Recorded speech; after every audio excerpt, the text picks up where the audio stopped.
So the Perfect IFA practice is built on two main foundation blocks. The first one being the Perfect IFA client proposition. And this is where you have a range of support services for clients where you exceed 100% of your client's expectations. And only by doing that are you going to have a perfect client proposition. Secondly, financial advisors that work within the Perfect IFA practice will have a perfect model for them to work within. We call it the Perfect Advisor model, and you can go to the www.perfectadvisormodel.co.uk to have a look at all of these different models. But what I want to talk about is the key differentiators between a fantastic IFA practice and a poor practice. And very often it doesn't come down to huge differences between a practice that will make one practice far better in a client's eyes than another.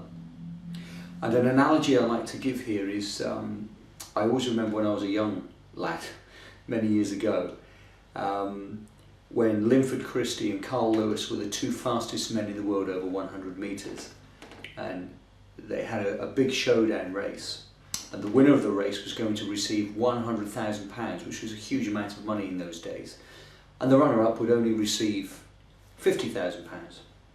There were a number of also-rans in the race, but the bottom line is the gun went and they ran over 100 metres, and Linford Christie won by something like 3/100ths of a second. It was a very small margin.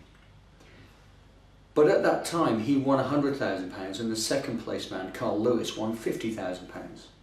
So the rewards were double, but he wasn't twice as quick.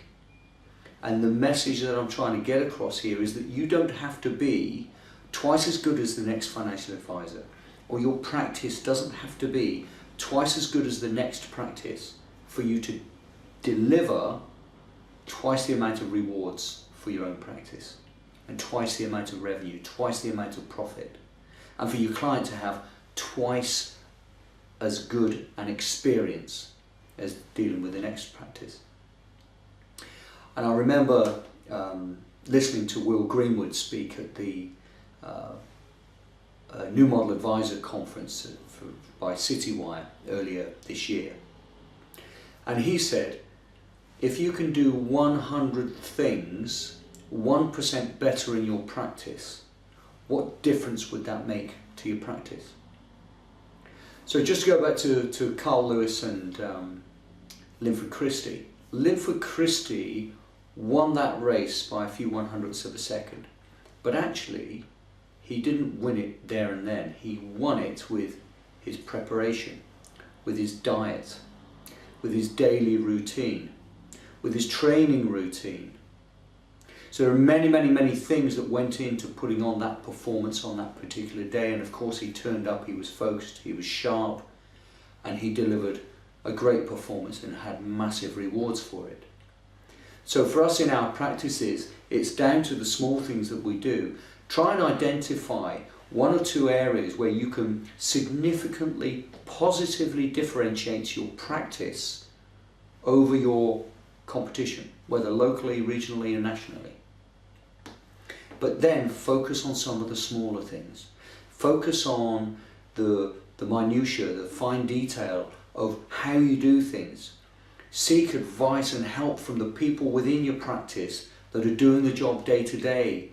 Encourage an environment of challenge, whereby everybody within the business challenges the way that you do things now and looks for ways of improving them.